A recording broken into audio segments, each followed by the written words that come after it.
안녕하세요. 저는 서울 바로 근교의 경기도에 살고 있는 여자입니다. 어렸을 때 제가 몸에 열이 많아서 자꾸만 자다가 이불을 다 걷어버리고 발로 뻥뻥 차고 그랬거든요. 그럴 때면 꼭 엄마가 이불을 끌어와서 저에게 다시 덮어주셨어요. 그러면 이 철없는 딸은 자면서도 온갖 짜증을 부리며 종전보다 더욱 세게 이불을 날려버리곤 했답니다.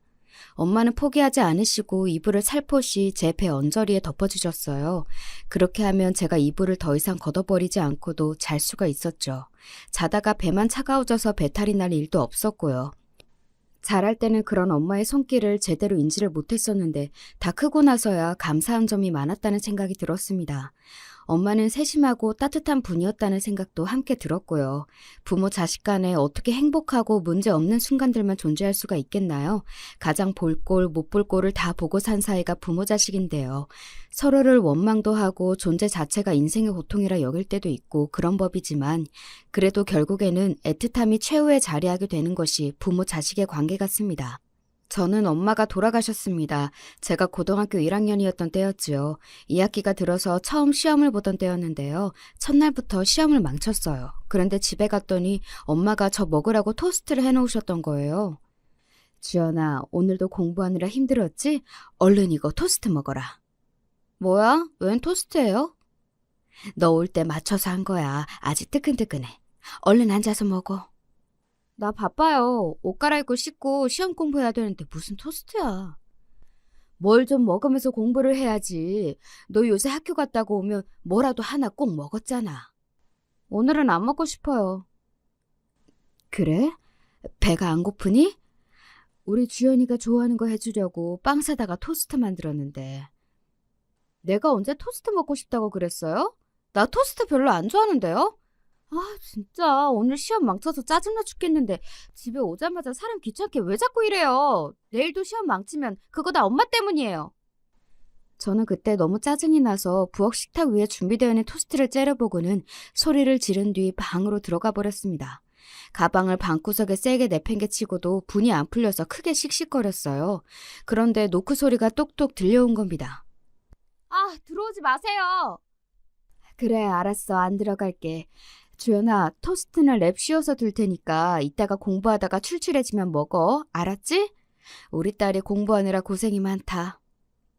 안 먹는다고 몇 번을 말해요? 아, 짜증나. 말이 안 통해. 벽 보고 말하는 것 같아. 진짜 스트레스 받아. 미안해. 이제 엄마가 우리 주연이 공부하는데 방해 안 할게. 문에다 대고 말씀하시는 엄마의 목소리에도 저는 짜증이 났고 옷을 갈아입은 뒤에 씻으러 화장실로 갈 때에도 신경질적으로 굴었어요. 씻고 나서 방으로 돌아와 책상 앞에 앉았는데 방문이 열리더군요. 엄마인 줄 알았고 확 짜증이 나서 돌아보며 저는 이렇게 외쳤습니다. 아, 엄마, 진짜 사람을 왜 이렇게 짜증나게 만들어요? 나가시라고요. 그런데 노크도 없이 방문을 열어젖힌 사람은 엄마가 아니라 아버지셨어요. 너 말버릇이 그게 뭐야? 아, 아버지이신 줄 몰랐어요. 엄마한테는 그래도 돼? 이 녀석이 보자 하니까 끝을 모르고 버릇없게 구는구나. 어렸을 때는 말도 잘 듣고 착하고 그랬던 녀석이 머리 좀 컸다고 이렇게 버릇없이 막 대들어? 어렸을 때는 뭣도 모르고 그냥 어리니까 그랬던 거고요. 아무튼 알겠어요. 죄송해요. 제가 버릇 없었고 다 잘못했어요. 제가 나쁜 자식입니다. 됐죠? 어허? 이 녀석이 그래도... 저는 그날따라 일진이 살았다고 생각했었죠. 시험은 망쳤고 집에 오자마자 귀찮은 공세가 쏟아지고 그래서 아버지 앞에서도 전에 없이 비아냥거리고 말았습니다. 아버지는 무뚝뚝하고 대체로 조용하신 분이지만 가끔 다혈질이시거든요. 제가 비꼬는 것 앞에서 아버지가 울컥 화가 나고 마셨어요. 금세 목이 빨개져서 저한테 성큼 다가오시니까 제가 퍼뜩 겁이 났고요. 그때 엄마가 얼른 달려와 끼어드셨습니다. 아우, 얘가 공부하겠다는데 왜 그래요, 왜? 자식 새끼가 저렇게 버릇없게 구는데 부모로서 저거 가만둬서는 안 돼. 공부하는 얘 좀 괴롭히지 말아요. 괴롭히기는 뭘 괴롭혀? 당신은 제발 물러터진 소리나 하지 말어. 주연이가 이런 거 보면서 배운 거예요. 알아요? 뭐야? 자식이 저렇게 된 게 지금 내 탓이라는 거야? 아닐 건 뭐예요? 원래 자식 잘못은 다 부모 잘못이에요. 주연이 공부하느라 스트레스 받고 있는데 오늘 시험 날이었고 힘들었다는데 눈치 없이 군 내가 실수했어요. 주연이가 아니라 내가 잘못한 거라고요. 당신은 괜히 잘못 없는 얘를 잡지 말고 얼른 나와요. 주연이 공부해야 하니까. 아버지는 물러나기 싫다는 듯 허리춤에 양손을 갖다 대셨지만 엄마가 막무가내로 구셨습니다. 아버지를 잡고서 억지로 방 밖으로 나가버리신 거예요. 엄마는 방문을 닫으시며 저에게 미안하다는 입모양을 보내셨습니다. 저는 닫힌 방문 너머로 아버지가 엄마한테 화를 내시는 소리와 엄마가 아버지한테 애는 잘못 없고 다 우리 잘못이라고 하시는 소리를 들었습니다. 다 짜증나. 다 눈치 없어. 다 왜 저러는 거야? 저는 모든 게 싫게 느껴졌고요. 억지로 집중을 하면서 시험 공부를 하다가 잠이 들었던 날이었습니다. 일찍 일어나서 다시 학교 갈 준비를 했었고 부엌을 힐끗 보자 엄마가 저를 위해서 금세 아침밥을 차려 놓으셨더라고요. 제가 혹시라도 등교 시간에 늦어서 안 먹는다고 할까봐 집어먹기 좋게 김에다가 밥을 하나하나 싸서 접시 위에 준비를 해두신 모양이었습니다. 저는 한숨을 쉬면서 그 앞으로 갔고 대충 몇 개를 주워 먹었어요. 우리 딸 오늘 하루도 파이팅! 우리 주연이가 세상에서 제일로 최고야. 엄마 마음 다 알지? 학교 다녀오겠습니다. 저에게 밝은 응원을 보내주셨던 엄마의 앞에 대고 저는 떨떠름하게 그런 인사나 남겼어요. 김에 싼 밥 몇 개가 접시 위에 아직 남아있는 것을 엄마가 아쉽게 여기셨고 그걸 들고서 현관문까지 따라 나오신 탓에 신발을 신고 나서도 제가 억지로 하나를 더 입에 넣었더랬죠. 그러자 엄마는 고맙다고 하셨습니다. 하나라도 더 먹어줘서 그게 참 고맙다고 그러셨습니다. 제가 학교를 가러 현관문을 나설 때 아버지는 안방에서 나오고 계셨어요. 오늘 아침밥이 뭐냐고 물으시더군요. 그러자 제 앞에서 돌아서신 엄마가 누룽지 끓이고 있는데 거의 다 되었다고 대답을 하셨습니다. 그럼 저거는 뭐야? 식탁 위에 뭐가 있는데? 그건 내 아침밥이에요. 어제 만든 토스트요. 다 식어 빠져서 저거 데워서 먹어야겠네. 그냥 먹어도 돼요. 당신 지금 바로 아침 먼저 먹을 거예요? 그런 대화를 들으며 현관문을 마저 닫았습니다. 밤새 식어 빠진 토스트, 그래서 기름기가 겉으로 다 돌았을 그것을 데우지도 않고 엄마는 당신의 아침끼니로 드실 작정이었지요. 생각해보면 항상 그랬습니다. 식사를 차린 다음에 남은 것, 그것이 엄마의 몫이 되었습니다. 남은 반찬을 해결해야 했다면 밥에 물을 대충 말아서 반찬들을 열심히 드셨습니다. 아버지와 저에게는 갓 지은 따뜻한 밥이 항상 내밀어졌지만 엄마는 종종 냉장고를 차지하고 있던 찬밥을 해결하시느라 갓 지은 밥을 드시지 못할 때가 있었습니다. 등교를 하는 동안에도 시험에 나올 것 같은 영어 단어를 외우고 있던 제가 문득 이런 생각을 했었죠. 그러고 보니까 내가 빵 중에서는 토스트가 제일 좋다고 엄마한테 그런 적이 있었구나. 옛날도 아니고 올 여름에 그랬었어. 밤에 과자 한두 개씩 집어먹는 것도 재미있고 출출함이 달래지지만 토스트 같은 걸 먹으면 맛있어서 머리도 잘 돌아갈 것 같다고 내가 분명히 엄마한테 그런 소리를 들은 적이 있었어. 그랬구나. 토스트와 영어 철자가 비슷한 어떤 단어를 보며 그런 사실이 떠올라 버려서 저는 엄마에게 죄송해졌습니다. 입시 때문에 예민해졌다는 걸 핑계로 공부 좀 하고 있다는 게 무슨 대단한 벼슬이라도 된 것 마냥 언제부터인가 엄마한테 아무렇게나 짜증을 다 내고 있었던 듯 싶더라고요. 중학교를 입학하던 무렵까지는 엄마하고 제잘제잘 떠들면서 이런 이야기 저런 이야기 별별 대화를 다 나누었던 저였는데 말입니다. 사춘기를 겪으면서 엄마와 많이 멀어진 것 같았어요. 이런 저 때문에 엄마가 그동안 섭섭하셨을 테지만 티를 안 내시고 묵묵히 저를 변함없이 챙겨주시고 좋은 말씀만 주셨던 것에는 감사한 마음이 들었습니다. 그런데 지금에 와서는 이해가 안 되는 부분이지만 그때는 그런 생각을 했다는 것 자체만으로도 민망했어요. 엄마한테 죄송하고 감사하고 이런 마음이 들었다는 것만으로도 괜스레 멋쩍어졌고 어찌할 바를 몰랐습니다. 제가 철이 그때까지도 덜 들었다는 증거이겠죠. 그날 시험은 꽤 괜찮게 봤어요. 마지막까지 요점 정리한 것을 보면서 공부를 한 보람이 있었습니다. 그래서 엄마한테 문자를 할까 말까 고민을 했어요. 다른 이야기를 하기에는 민망하니까 시험을 잘 봤다는 정도의 내용만 적어서 전송을 할까 고민만 수차례 했습니다. 그 당시에는 휴대폰의 수준도 지금 같지 않았고 기본적으로 보내는 문자 길이도 짧았죠. 그래서 더 전송할 용건을 고르고 골라야 했고 그러다가 결국은 한숨이나 내쉬며 휴대폰을 도로 가방에 집어넣었습니다. 이따가 집에 가서 말씀드리지 뭐. 문자를 달랑 보내는 것보다 한마디라 할지라도 직접 전하는 게 진솔하다는 생각을 했습니다. 제 딴에는 그게 나름의 용기를 내는 결단이라고 봤었고요. 그렇게 하기로 결정을 한 것만으로도 제 자신이 갑자기 굉장히 괜찮은 딸이 된 것만 같아서 무척 우쭐했습니다. 집으로 가려고 가방을 챙길 때도 평소와는 다른 동작이었죠. 오늘은 어제와는 달리 모든 게 만족스럽다는 생각을 하며 하교를 하던 저는 믿을 수 없는 비보를 접하게 되었습니다. 아버지가 웬일로 저한테 전화를 하신 거예요? 저 지금 이제 학교 마쳐서 집에 가려고 하는데요. 네? 뭐라고요? 병원이요? 왜요? 엄마가 병원에 계시다고요? 교통사고가 났다고요? 엄마의 상태가 많이 안 좋으시다는 게, 아버지 그게 지금 무슨 뜻이에요? 엄마가 교통사고를 당하셨고 그래서 병원에 계시다는 연락을 받았습니다. 거기까지는 기억이 나는데 어떻게 택시를 잡아 탔던 것인지 가는 동안에 무슨 생각들을 했던 것인지 그런 건 기억 속에서 증발하였더라고요. 머릿속이 뜨문뜨문 백지가 되어 있었죠. 엄마는 집에서 그리 멀지 않은 포장마차에 가시다가 변을 당하셨어요. 설마 집 근처에서 그런 큰 사고를 당하실 줄은 모르셨을 겁니다. 엄마뿐만 아니라 그 모두가 상상도 못했습니다.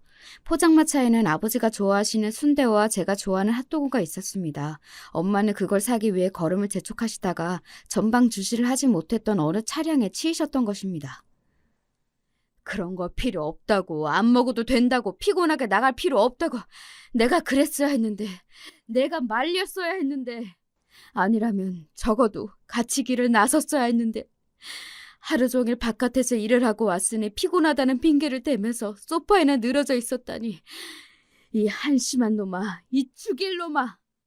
아버지는 스스로를 탓하고 계셨습니다. 스스로를 한심한 놈, 죽일 놈이라고 부르시며 당신의 가슴을 치고 계시는 모습이 마치 거짓말 같았습니다. 아버지가 저런 모습을 보이실 리가 없다고, 그러니까 지금 이건 꿈일 거라고 병원에 도착한 저는 그리 생각하고만 싶었습니다.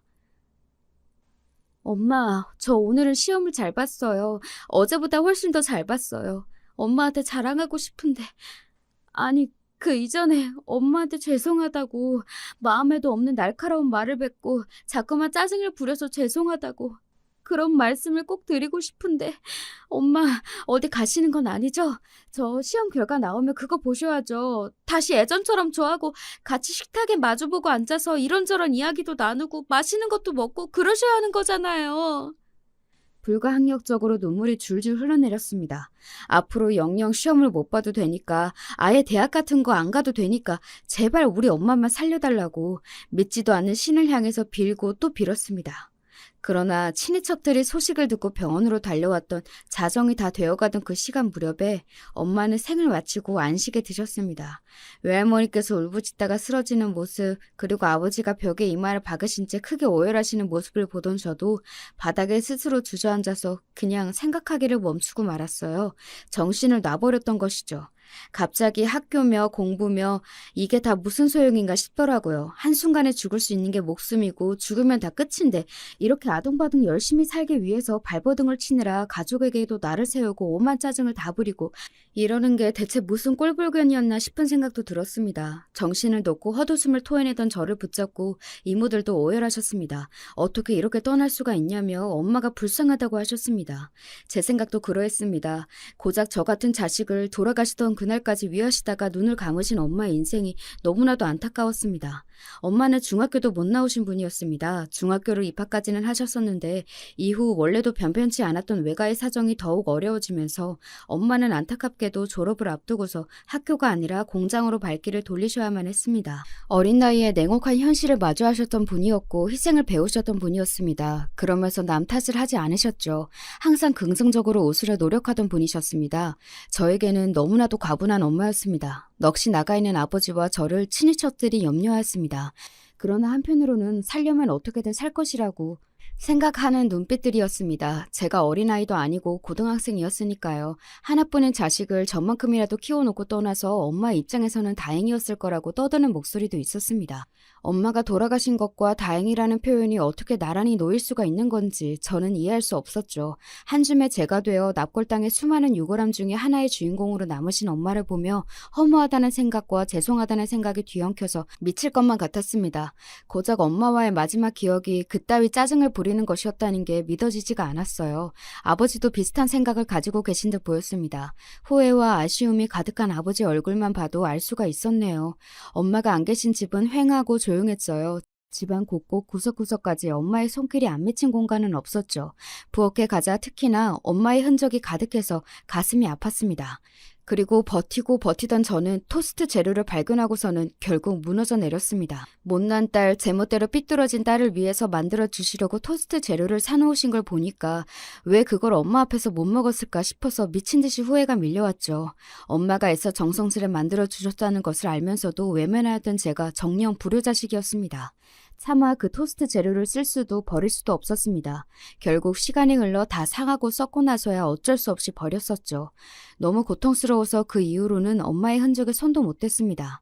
엄마가 쓰시던 화장대 위에 잡동사니들, 욕실용품 이런 것들도 그대로였어요. 아버지도 손도 못 대시고 다 그냥 두었거든요.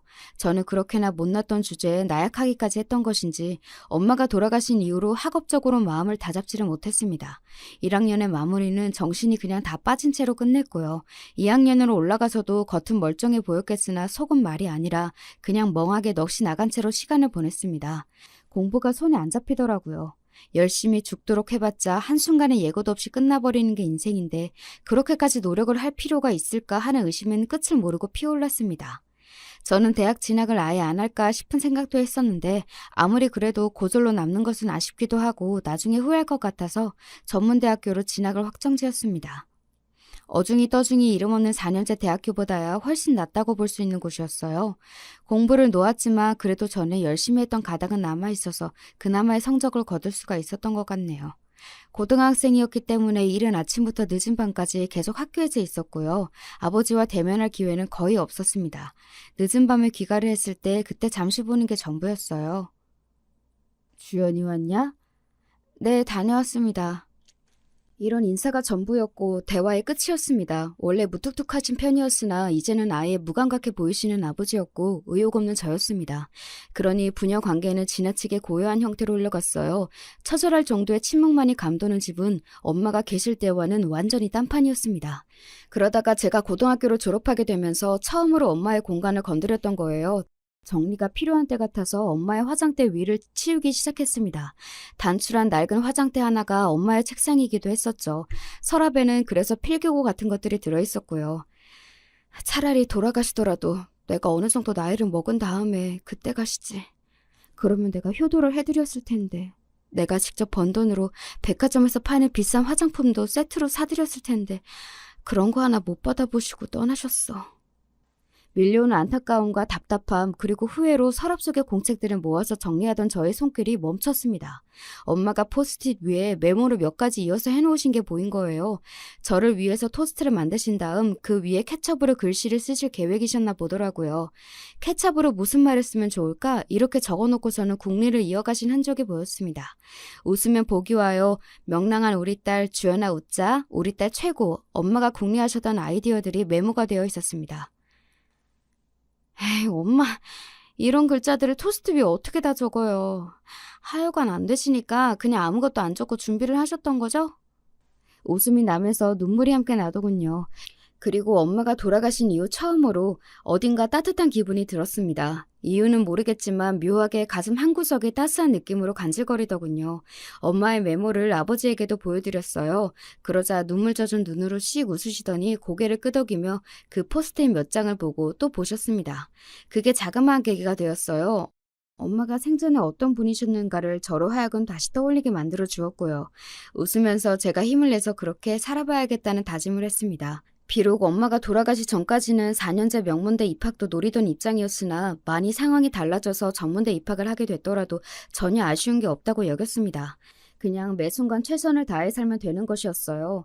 그럼에도 내일 당장 죽으면 아쉬운 게 많겠지만 그 아쉬운 부분이 최소한일 수 있도록 그런 자세로 살면 하늘에서 엄마도 보시고 기뻐하실 거라는 확신이 들었습니다. 밝고 명랑하게 아주 씩씩하게 어렸을 적에 마냥 해맑은 모습으로 부모님의 손을 잡고 신이 나서 웃어댔던 그런 시절의 저처럼 일부러 환하게 웃으면서 대학 생활을 시작했습니다. 엄마가 그러셨으니까요. 웃으면 복이 온다고요. 계속 습관적으로 웃다 보니까 어느새 저는 가만히 있어도 얼굴에 약간의 웃음기가 도는 사람이 되었어요. 대단한 효과였죠. 제가 24살 전문대를 졸업하고 취업을 해서 이제 좀 자리를 잡으려던 참에 아버지가 병에 걸리셨습니다. 폐암 판정을 받았는데요. 그래도 빨리 발견한 거라고 병원에서는 천운이라고 하였습니다. 검사를 받지 않았다면 전혀 눈치채지 못했을 거예요. 아버지가 그 시기에 검사를 받으신 이유가 따로 있었습니다. 엄마가 돌아가시고 나서 외할머니께서는 건강이 많이 상하셨는데요. 그래서 이제는 정신도 오락가락하신 상태였습니다. 그러던 때에 외할머니께서 웬일로 꿈에 엄마를 보셨던 거예요. 그런데 멀찍이 있는 엄마를 가린 연기 때문에 쉬이 다가가실 수가 없었다고 합니다. 외할머니께서는 간절한 마음으로 연기 속으로 뛰어들어 기침을 하시면서도 엄마에게 다가가셨고요. 마침내 거리가 다 좁혀져서 외할머니의 뻗은 손끝에 엄마의 팔이 딱 만져졌습니다. 그리고 엄마가 그 손길에 돌아보셨는데 그 순간 외할머니께서 깜짝 놀라신 나머지 바로 꿈에서 깨어나셨대요. 엄마인 줄로만 아셨는데 딱 돌아본 그 모습이 저희 아버지였던 것입니다. 너무 기이하고 이상한 꿈이라고 여기셨죠. 그래서 저희 아버지한테 연락을 했으면 좋겠다고 이모한테 뜻을 전하셨던 것입니다. 그 꿈 이야기를 전달받으신 아버지는 속으로 찜찜해하고 계시던 중이었고 제가 올해는 꼭 건강검진을 받으시라고 비용을 다 대드릴 테니까 제발 시간을 내서 싹 다 검사를 받으시라고 말씀을 드렸을 때 원래 아버지 같았으면 한숨과 함께 거절을 하셨겠지만 찜찜한 구석을 못 이기셔서 그럼 그럴까? 이런 대답을 꺼내셨던 거예요. 그랬는데 검사 결과가 묘하게 나와서 정밀검사를 거치고 기다려봤더니 폐암으로 나왔던 것입니다. 깜짝 놀랄 수밖에 없었죠. 제가 성인이 된 이후로 아버지는 담배를 거의 안 피우셨습니다. 하지만 엄마가 돌아가시고 나서 많이 피우셨던 담배를 완전히 끊기는 힘들어하셔서 그렇게까지 못하셨고요. 술도 종종 드셨어요. 그런 것 때문에 폐암이 걸리셨던 것인가 하는 추측만 해볼 뿐이었습니다. 아버지, 혹시라도 돌아가시면 안 돼요. 아버지까지 가시면 저는 혼자예요. 아시죠? 네? 주연아, 너 하나만 딸랑 외동으로 낳아놔서 이제 와서 하는 소리다만 정말 미안하다. 네가 형제도 없이 외로웠지? 아버지의 감성적인 모습을 보자 낯설어서 이러다가 돌아가시는 거 아닐까 싶어서 제가 덜컥 겁부터 났던 것 같습니다. 그래서 직장 생활이고 뭐고 뒤로 한 채 아버지의 곁에 있어드렸네요. 다행히 치료 잘 받으셨고요. 의욕적으로 아버지는 삶의 끈을 붙잡으셨습니다. 시간이 흘러 정기검진을 다녀오신 날 병원에서 아주 좋다는 소견이 있었고 아버지의 발걸음이 유독 가벼웠던 그날에 외할머니께서 돌아가셨습니다. 편찮으시긴 했어도 갑자기 돌아가실 거라고는 모두가 예상을 못했기에 놀랐으나 고통 없이 편안한 모습으로 가신 것에는 다들 안도의 눈물을 훔쳤습니다. 다시 한번 삶과 죽음에 대해 생각을 해보게 되었습니다. 아버지는 저에게 결혼을 하면 좋겠다고 하셨어요. 제가 연애하는 게 보수적이라고 하셨죠. 보통 딸이 있으면 집에서 단속을 들어가지 않아요? 제발 연애 좀 보수적으로 하라고 그럴 텐데요. 그건 나이가 너무 어리며 그럴 수 있지만 주연이 너는 이제 결혼을 생각해야 되는 나이야. 얼른 네 짝을 만나서 너도 네 가정을 꾸려야지. 저는 아버지가 왜 무슨 의미로 그러시는지 알 것만 같았습니다. 저도 이제는 제 인생의 남은 부분을 심도 깊게 계획을 가지고 그림을 그려나갈 때가 된 상태였지요. 건강관리를 위해 그리고 일찍 터를 잡아 놓으시려고 아버지는 귀농을 하셨습니다. 아버지의 고향 근처이기도 했고요. 소박하게 텃밭이나 가꾸며 그리고 소일거리를 받아서 생활을 하시는 것에 뜻이 있으셨죠.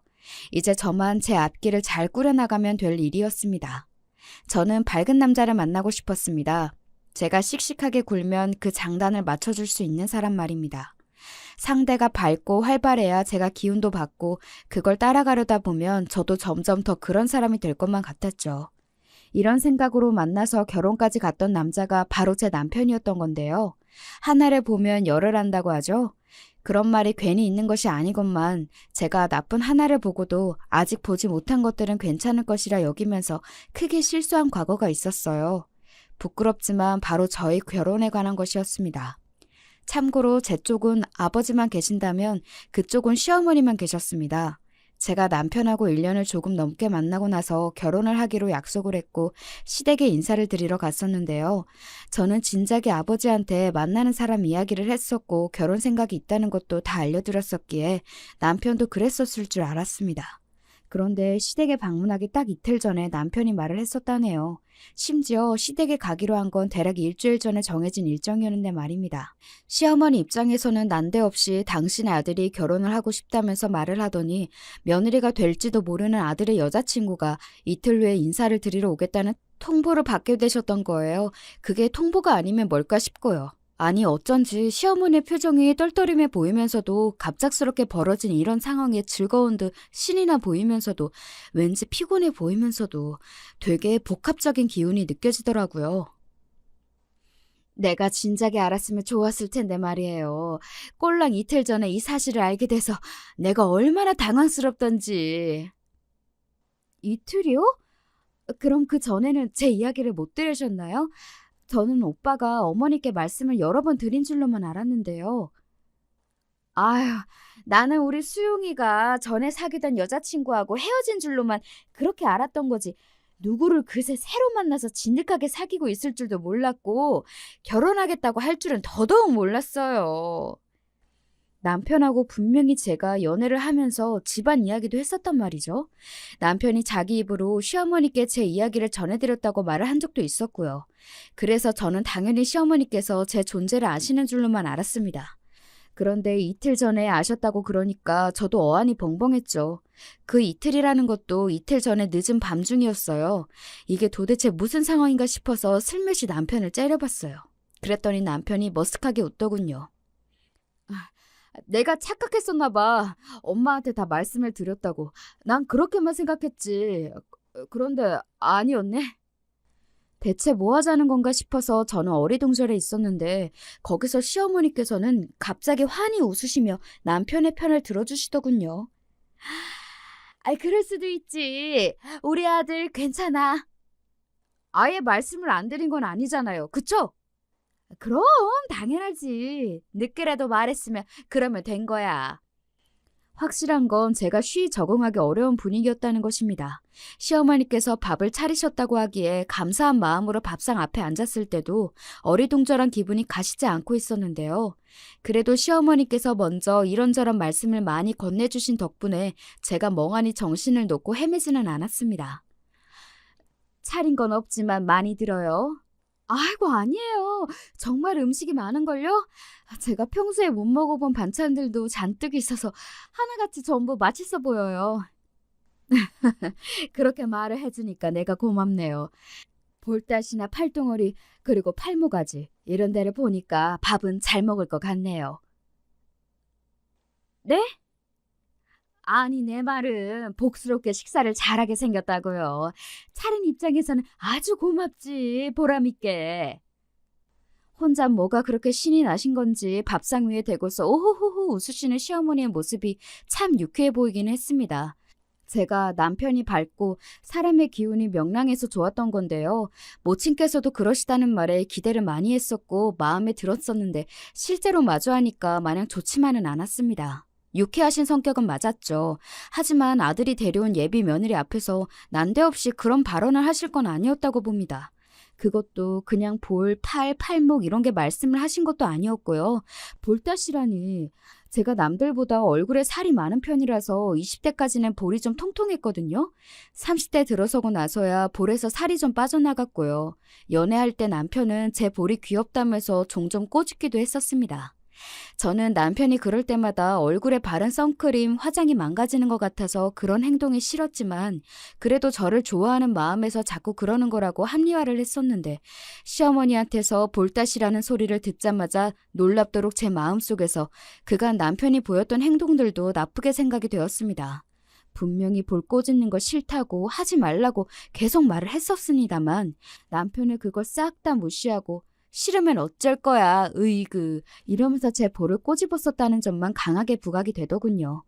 제가 그때 마른 몸매는 아니었으나 뚱뚱하지는 않았고 솔직히 통통하다고 보기에도 어려웠건만 팔뚱어리, 팔모가지 이런 지적은 왜 하셨던 걸까요? 그래도 제가 남편의 외향적인 성격에 이끌렸던 만큼 시어머니께서 우중충하신 분인 것보다는 밝고 활달하신 쪽인 게 낫다고 여겼습니다. 엄마가 돌아가시고 나서 아버지와 단둘이 되었을 때 얼마나 막막하고도 삭막했었는지 그때의 분위기가 아직 고스란히 기억나는 저는 모녀 관계도 아니고 모자 관계인데 밝고 친하게 지내는 시어머니와 남편의 모습이 솔직히 한편으로는 부럽다는 생각도 들었습니다. 그래서 시어머니와 제가 성격이 잘 안 맞는 것 같거나 말거나 그런 거에 너무 연연하지 않으려고 의식을 하면서 남편과 결혼 준비에 들어갔었죠. 대단할 준비할 것도 없었어요. 그냥 계산기나 잘 두드리고 날짜나 조율 잘하고 그러면 되는 일이었습니다. 저도 남편도 각각 부친과 모친만 모시면 되는 일이니 상견례도 아주 간단히 평화롭게 잘 끝났고요. 신혼집을 일단 월세로 들어가기로 최종 결정이 나서 위치 좋고 저렴한 가격에 계약을 미리 해둔 만큼 결혼식 날짜도 빨리 잡게 되었습니다. 여기까지 아주 빠르게 진행이 다 되었어요. 그래서 결혼식을 얼마 앞두지 않았을 때 아버지가 저한테 막상 시집 보내려니까 섭섭하기도 하고 실감이 나지 않는다고 하셨습니다. 저도 비슷한 기분이었죠. 하늘에서 엄마가 부디 잘 지켜봐 주기를 바라는 것 또한 아버지와 제가 비슷하게 품고 있던 바람이었을 것입니다. 그런데 시어머니께서 말이죠. 정말 하늘을 보면 열을 안다고 결혼식만 바로 코앞에 뒀고 모든 게 결정 다 났고 끝난 일이건만 굳이 쓸데없는 소리를 얹으시더군요. 호래비 집안이라서 그거 하나가 두고두고 아쉬워. 그게 무슨 말씀이세요? 호래비 집안이라니. 설마 지금 저희 아버지 말씀하시는 거예요? 저한테 아버지만 달랑이 있어서 그게 아쉬우시다고요? 왜 아니겠니? 아쉬우신 건 어머님 자유이니까 이해는 하는데요. 근데 어쩔 수 없이 아버지가 혼자이신 부분이니까 어머님이 그렇게 말씀하시는 게 제 입장에서는 조금 서운하고 그러네요. 너도 이 다음에 아들 낳고 장가 보내봐라. 아쉬운 내 마음이 뭔지 알게 될 테니까. 아유, 멀쩡한 처가를 안겨줘도 우리 아들이 아까울 판에 호래비 집안이라니. 그러시는 어머님도 혼자이시잖아요. 그러면 저는 호래미 집안에 시집 가는 건가요? 어머나, 얘가 말을 이상하게 하네? 왜요? 호래비하고 호래미하고 뭐가 그렇게 다른가요? 야, 사정이 다르지. 나는 이혼한 거잖아. 전 남편이 멀쩡히 살아있단다. 결혼식 때도 올 거야. 이혼보다 사별이 차라리 낫다고 생각하는 사람도 있을 거예요. 그건 생각하기 나름인 거죠. 아니, 얘는 무슨 말에 이렇게 따박따박. 이래서 나는 여자 나이가 많으면 안 된다고 생각해. 네가 나이가 좀 많은 편이긴 하지. 어려서 순수한 맛은 다 빠진 지 오래인 게 보여. 오빠는 저보다 1살 더 많은데요. 그럼 어머님 아들은 순수한 맛이 다 빠지다 못해 타락한 나이인가요? 제가 전혀 안 지고 다 받아치면서 대꾸를 해버리자 시어머니께서는 열이 바짝 오른 채로 남자랑 여자가 같냐면서 구시대적인 외침을 이어가셨습니다.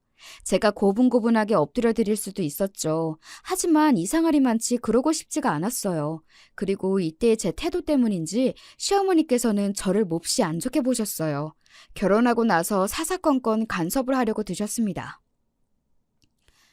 너는 기본적으로 부엌을 쓰는 방법도 모르는구나. 집에서 이런 거 안 배웠니? 하긴 호래비 집안이니까 뭘 배울 수도 없었겠구나. 그러니 예의도 부족하겠지. 이런 식으로 시비를 거실 때도 있었고요. 너무 스트레스 받아서 남편한테 중간 역할을 잘하라고 제가 몇 번 당부했습니다. 그런데 처음에는 몰랐으나 점점 지켜보니까 남편은 제 앞에서는 시어머니께 하나뿐인 며느리한테 왜 그러시냐면서 항의하는 투를 잘 냈으나 제가 안 보는 뒤에서는 시어머니께 엄마가 너른 마음으로 이해하시라 부족한 며느리 안겨드려서 죄송하다 이런 식으로 말을 했습니다. 제가 어쩌다 몰래 그러는 현장을 한번 포착했고 그 이후로는 신경을 쓰면서 살펴봤더니 항상 그러더라고요. 그리고 시어머니께서는 당신의 아들이 다 자라고도 남은 시커먼 남자가 아니라 아직 덜 자라서 계속 보살펴줘야 하는 어린애로 보셨습니다.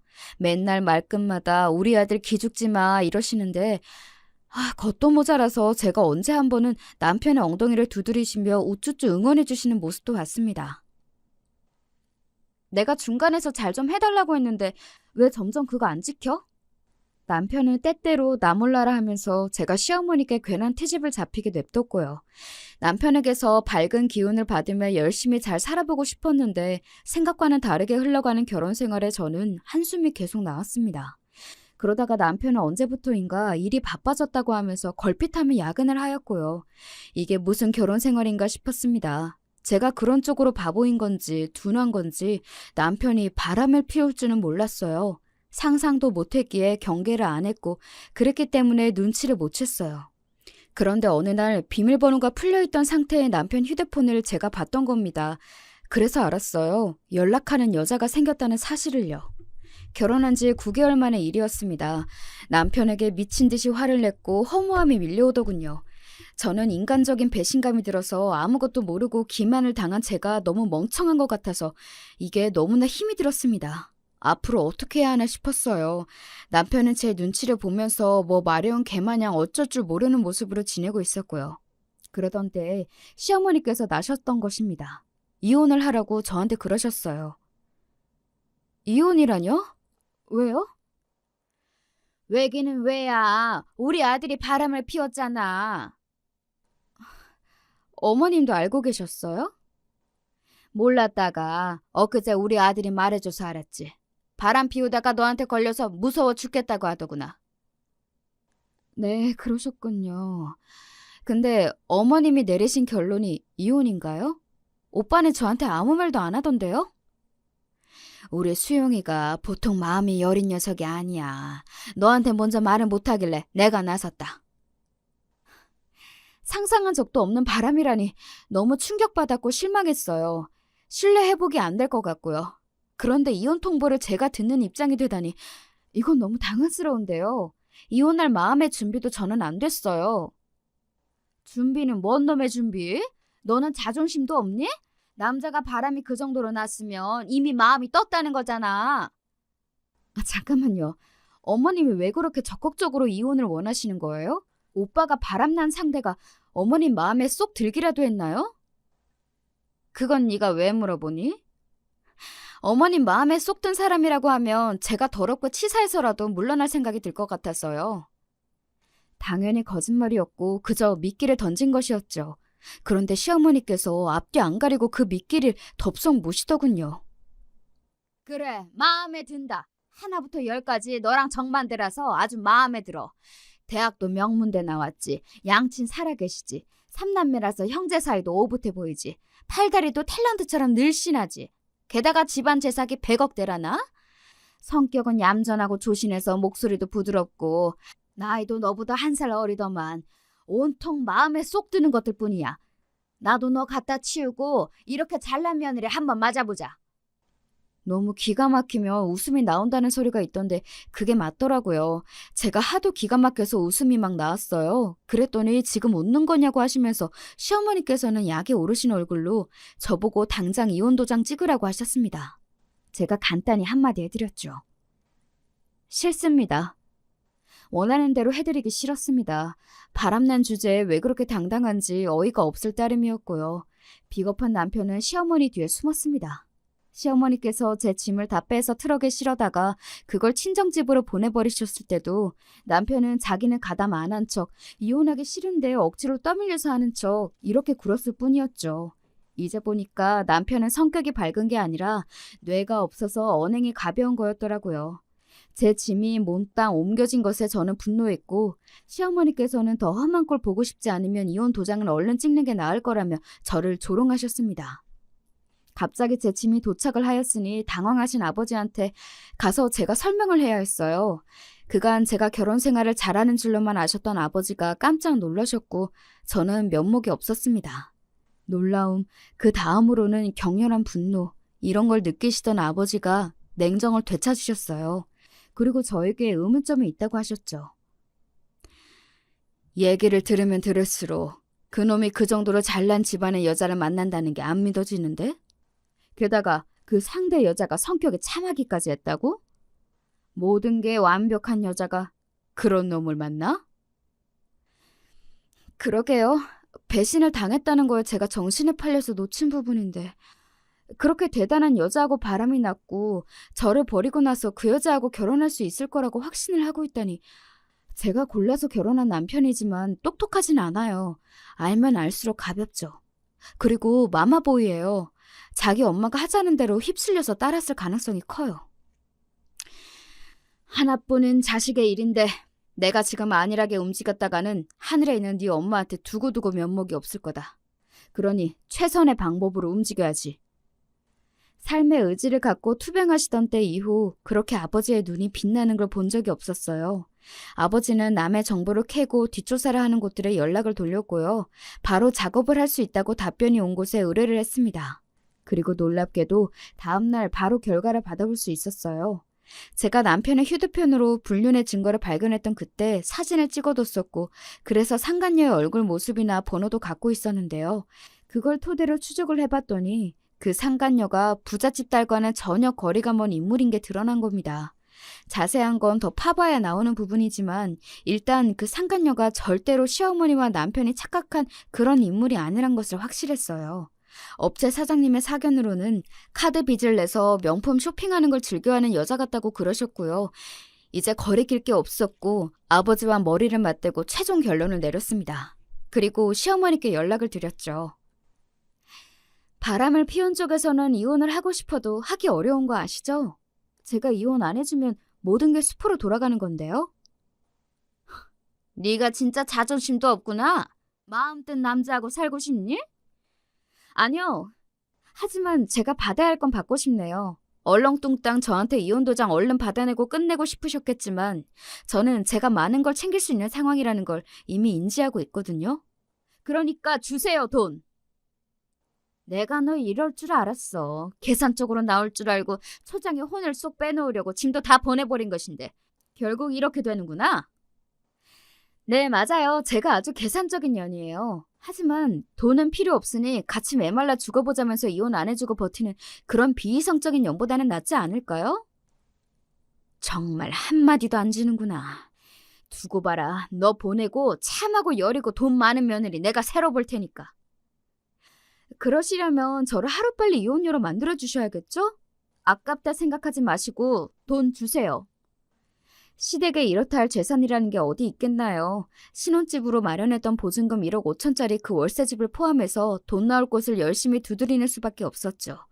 월세집만 하더라도 보증금을 나눠서 부담했었는데 전체 금액으로 제가 다 받았습니다. 그 외에 자잘한 것도 계산을 해서 제가 다 받았고요.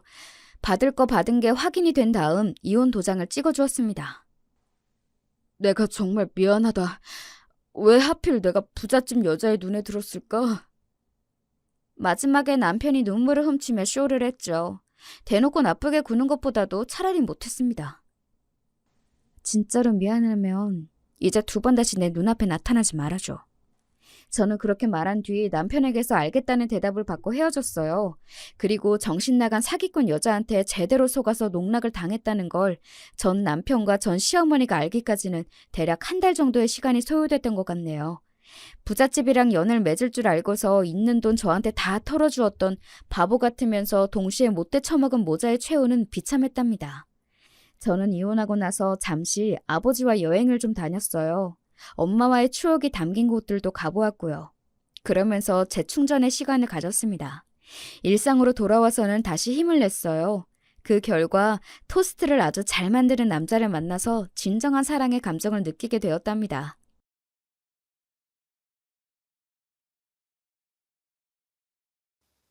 안녕하세요. 저는 사연에 빠지다 채널의 애청자라고 자평하는 사람입니다.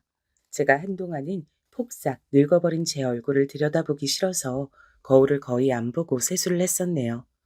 머리빗질도 거울을 곁눈길로 슬쩍 봐가면서 했습니다. 사람 마음은 단단한 소나무 같은가 하면 나풀대는 갈대 같기도 한가 봐요. 엊그제부턴 오히려 전보다 거울을 일부러 마주하고 나이든 제 얼굴에 패인 주름을 가만히 들여다보기도 하는 중이랍니다. 이게 늙어서 감정이 오락가락하는 것 때문인지 다른 이유인진 모르겠어요. 제 스스로가 실없는 놈 같아서 입가에 피식 웃음소리가 새나갑니다.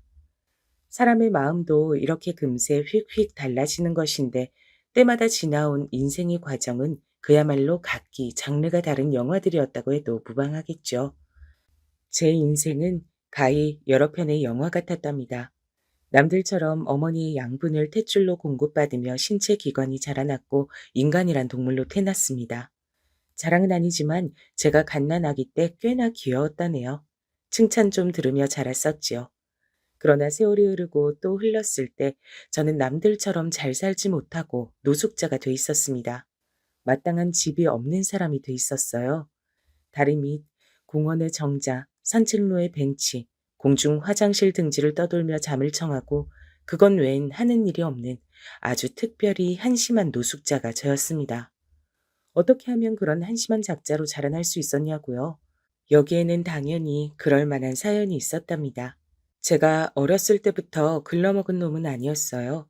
심지어 효심으로 어머니를 잘 따르는 아들이기도 했는데요. 아들 키워보신 분들께 여쭙고 싶습니다. 아들의 유년 시절을 떠올려 보세요. 그리고 그 유년기를 보내고 있던 아들이 여러분이 살아오신 얘기를 귀 기울여 잘 들어줄 거라는 생각이 드시나요? 딸도 아니고 아들이요. 결코 쉽지 않죠. 하지만 저는 당신의 옛 얘기를 하시는 걸 무척 좋아하시는 어머니의 아들이었고 나름 효자였기 때문에 기꺼이 귀를 몇 번이고 기울여 들었습니다. 가난 때문에 학교를 그만두고서 가족의 생계를 꾸려야 했던 시절이 있었지. 그 시절엔 형제, 자매가 여러 때는 가난한 집안의 장녀는 거의 그렇게 살았어. 바로 이 엄마처럼 말이야. 가족의 생계뿐만 아니라 동생들 학비를 벌기 위해 희생양이 돼야 했지. 가난한 집안의 장남이 가족의 생계를 미래에 책임질 수 있는 능력을 키우기 위해 학업에 몰두했던 상황과는 많이 딴판이었지. 장남이니 큰일 삼촌은 학교를 다 나왔고 장녀이니 엄마는 학교를 다니고 싶어서 눈물을 훔치며 공장이나 다녔으니까. 어머니께선 그렇게 열심히 일을 하고 돈을 버셨음에도 늘 허기에 시달리셨다 그랬어요. 배가 고픈 것에 비해 마음껏 먹을 수 있는 순간은 거의 찾아오지 않았죠. 외할아버지께서 일찍 사고로 돌아가셨고 외할머니께선 몸이 안 편찮은 곳이 없었어요. 그래서 어머니께선 밖에 나가 일도 하시고 집에 돌아와서 집안일도 도맡아 하셨다고 해요. 어려운 형편이었지만 어머니처럼 전적으로 희생하는 사람이 있었기에 외가 집안이 어떻게든 굴러갔습니다. 그리고 외삼촌들, 이모들 모두 어머니보다 긴 가방끈을 가지게 됐고요. 가난이란 게 그렇더라. 학창 시절의 추억도 가질 수가 없고 시험 공부란 걸 해보는 기회마저 가져볼 수 없었지. 그런 건 죄다 허황된 꿈일 뿐이었어. 많은 것들을 체념한 채로 다 포기하고서 돈만 보고 살았지. 내 힘으로 내 오래비랑 동생들 공부시켰는데 정작 나에게 돌아오는 건 없더라. 정작 나는 변변한 연애 한번 못 해본 채로 나이만 먹고 있었더라. 학력도 없고 수중에 돈도 없는 채로 그때 정말 사는 게 다 뭘까 싶어졌어. 외할머니께서 편찮으셨을 때도 어머니께서 비용을 다 부담하셨기 때문에 모으신 돈이 없던 거였죠. 외삼촌들, 이모들 전부 다 제 어머니를 원래 희생하는 사람으로 보고 있었다고 합니다. 무엇이든 희생해서 내어놓은 고마운 존재로 여긴 뒤 보답은 한 번도 하지 않았죠. 어느 날 거울 속에서 파릇파릇했던 소녀 시절의 얼굴은 온데간데 없고 팍팍한 인생의 찌든 맛을 알아버린 고단하게 나이든 얼굴이 자리하고 있다는 것을 오롯이 마주한 날 어머니께선 한 줄기 눈물을 흘리셨습니다. 아, 내가 이러다간 이번 생은 정말 가족들 뒤치다꺼리 하다가 늙어 죽겠구나. 그렇지 않으면 과로해서 죽든지.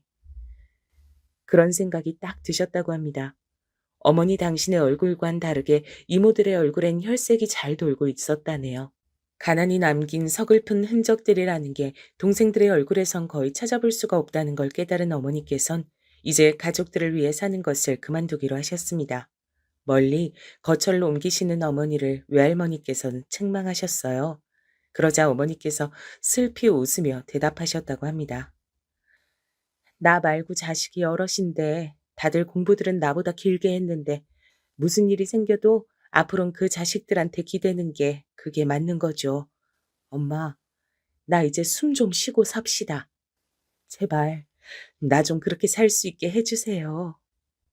분하게도 어머니께선 비난을 받으며 외가를 떠나야 했습니다. 끝까지 고맙다, 수고했다는 인사 한마디 못 들으셨죠. 거기까지 어머니께서 흘러온 지난 인생 얘기를 듣는 것을 저는 좋아했습니다. 비록 듣다가 중간에 몇 번 복창이 터질 뻔하는 화딱지 나는 얘기였으나 그럼에도 저는 어머니께 소녀 시절과 열정이 가득했던 젊은 청춘이 존재했었다라는 사실만으로도 좋았기 때문입니다. 어머니께선 새로운 지역에 무작정 정착을 하신 이후 아버지를 만나셨습니다. 그리고 뱃속에 저를 생명이 생겨서 결혼을 하셨습니다. 제가 태어난 다음의 이야기는 제가 눈으로 보고 겪었기에 알고 있었죠. 제 밑으로 여동생이 태어났는데 건강이 원체 좋지 못해서 가족 모두가 고생이었습니다. 가까이 사는 친가는 차라리 없는 게 100번, 아니 1000번 나을 만큼 쓸모가 없다고 저는 생각을 해왔고요. 친할아버지께선 아직 학교도 들어가기 전이었던 어린 저의 얼굴에 대고 담배의 연기를 후 크게 불어대시던 분이었습니다. 허리가 굽은 친할머니께선 건강 상태가 나쁘시다는 것을 무기 삼아서 어머니께 심한 잔소리를 일삼는 분이셨고요. 1년에 3번 내지 4번 정도 뵀던 고모께선 자꾸만 옆에 새로운 얼굴의 남자를 끼고 나타나셨습니다. 향수 냄새 같은 걸 진하게 풍기셨던 분으로 기억을 해요. 나는 누나한테 빚진 거 단 한 개도 없으니까 제발 그 얼토당토 안 하는 개소리 좀 그만 짓거려. 꼭 빚진 게 있어야 되니? 그런 거 없어도 나한테 좀 베풀고 살면 어디가 덧나? 거지같이 사는 주제에 괜히 똥 퍼먹이 자꾸 지랄이야. 그 거지같이 사는 남동생한테 누난 왜 자꾸 빌붙으려는 건데? 본인이나 돌아봐. 그리고 아버지와 만났다 하면 서로 으르렁대기 일쑤였습니다. 어렸기 때문에 전말은 정확히 몰랐으나 고모께서 항상 도가 지나치는 요구를 뻔뻔하게 해대셨으며 그것 때문에 아버지께서 언제나 머리끝까지 화가 나셨다는 것만은 분명하게 알고 있었네요. 어린 제 눈으로 보아도 고모께선 참 말 많고 탈 많은 분이셨는데 기어이 언젠가 일을 치고 마시더군요. 친할아버지와 친할머니께서 사시던 집을 싹싹 뒤져서 그 없는 형편에서도 그나마 돈이 될 만한 기미가 보이는 것이라면 몽땅 다 챙기셨던 겁니다. 네, 명백히 도둑질이었죠. 혼자선 힘드니까 옆에 또 웬 남자를 끼고 와서 그렇게 일을 벌였다고 합니다. 싹 다 훔쳐서 그대로 잠적해버렸어요. 친할머니께선 울분을 터뜨리다 못하셔서 경기를 일으키셨습니다. 부모님께서 말씀을 안 해주셔서 몰랐던 부분을 동네 이웃분들이 크게 떠드셔서 제가 엿듣고 알 수 있었는데요. 그건 바로 친할머니께서 경기를 일으키고 쓰러지실 때 눈동자가 위로 올라가 뒤집힌 상태였으며 벌어진 입가에선 침이 질질 흘렀고 축 늘어진 몸은 굽은 허리 때문인지 보기에는 딱딱하게 굳은 듯 싶었다네요. 그런 목격담을 듣고 나니까 왠지 무서워졌죠. 고모가 무서웠던 건지 그렇게 되신 친할머니의 상태가 무서웠던 건진 지금에 와서도 헷갈립니다. 친할머니께선 이틀 만에 의식을 차리셨는데 충격으로 기력이 쇠하셨던 것 같습니다. 좀처럼 자리를 털고 일어나지 못하셨어요. 어머니께서 간병하셨죠. 나가서 돈도 버셔야 하고 자식들도 챙기셔야 하고 와중에 딸은 몸이 너무 약해서 걱정이시고 이제는 쓰러진 친할머니 수발도 드셔야 하는 어머니의 처지가 너무나도 불쌍하게 보였습니다. 할머니는 혹시 일부러 어머니를 힘들게 하려고 태어나신 존재가 아닐까? 오죽하면 전 그런 생각을 하며 지냈었죠. 전 그래서 어머니의 별로 행복하지 않았던 처녀적 이야기를 듣는 걸 좋아했습니다. 왜냐면 제가 느끼기엔 결혼 전에 어머니께서 더 행복하셨을 것 같았거든요. 아버지와 단란한 부부셨다면 제가 그런 생각을 덜 했을지도 몰라요. 그러나 어머니를 살피시기엔 아버지께선 너무 각박하신 분이었습니다. 오래된 표현 중에 제 코가 석자라는 게 있잖아요. 아버지 당신도 몸과 마음이 모두 허덕이고 계시는데 대체 누가 누구를 챙긴다는 말입니까? 타고난 성정이라든지 아량, 배포 이런 것들이 큼직큼직한 분이었다면 얘기가 달랐을 테지만요. 또다시 오래된 표현 하나를 가져와 보자면 콩 심은 데 콩 나고 팥 심은 데 팥 난다고 했습니다. 제 친할아버지 그리고 친할머니께서 어떤 분들이신지 극히 단면만 소개가 되었어도 여러분은 능히 짐작을 하실 거예요. 척하면 척이잖아요. 그런 분들에게서 난 자식이 아버지였고 그 누이라는 제 고모께선 동네 이웃분들의 당시 하시던 말씀으론 남자에 미쳤고 정신 상태는 더 미친년이었습니다. 아버지라는 분께 도저히 어머니를 향한 자애를 기대하기란 어려웠죠. 저는 어머니께 속으로만 이런 질문을 자주 드리는 아들이었습니다. 어머니, 만약에 제가 세상에 존재하지 않았다면 어머니는 지금 다르게 살고 계셨을까요? 받기만 하는 외가 식구들을 떠나 자유를 그리셨던 어머니가 진정한 자유를 찾으셨을까요? 제가 생기지만 않았어도 혹시 가능한 일이었을까요? 제가 어머니의 발목을 잡은 거라고 생각했습니다. 하지만 이 질문을 입 밖으로 내는 순간 어머니께선 눈물을 보이실 것 같았고 저는 정말로 어머니의 인생을 내려앉힌 원흉으로 확정받게 될까봐 그게 두려워서 소리내지 못했습니다. 어머니를 지독하게 괴롭히셨던 친할머니께선 쓰러지신 지 1년 만에 돌아가셨죠. 그 이후론 할아버지의 건강이 위독해졌어요. 저는 할머니께서 돌아가신 충격으로 할아버지의 건강 상태가 나빠졌다고 여겼습니다. 어딘가에서 들어 배웠던 애처가라는 단어를 할아버지께 붙여봤죠. 하지만 하도 줄기차게 피워대셨던 담배 때문이었던 것으로 판정이 났습니다. 어머니가 시름시름 앓으시며 돌아가시던 전날까지도 아버지한테 담배 좀 끊으라 그러셨죠? 근데 아버지, 대체 어떻게 하셨습니까? 보란 듯이 어머니 장례식장에서도 담배를 뻑뻑 피워대셨죠. 어머니 영정 바로 앞에서 담배 연기나 뿜으셨어요. 그러니 자업자득이십니다. 뭐라? 자업자득? 이런 개차반 같은 놈을 다 봤나? 그게 어디 하늘 같은 아버지 앞에서 짓거릴 소리냐? 잔말 말고 어떻게든 나를 살려내. 빚을 져서 3대가 허덕거리더라도 병원비에 다 쏟아부. 내가 살아야 너희도 다 산다. 뭐, 뭐라고요? 아버지, 폐만 망가진 게 아니라 뇌도 망가지셨어요? 노망 나셨습니까? 아버지가 더 오래 사시는 게 그게 뭐 좋은 일이라고요? 내가 이대로 일찍 죽으면 내가 필이 숨 끊어질 때까지 너희를 다 저주할 테니까 그런 줄 알아. 그러니까 목숨 걸 각오로 날 살리라 이 말이야.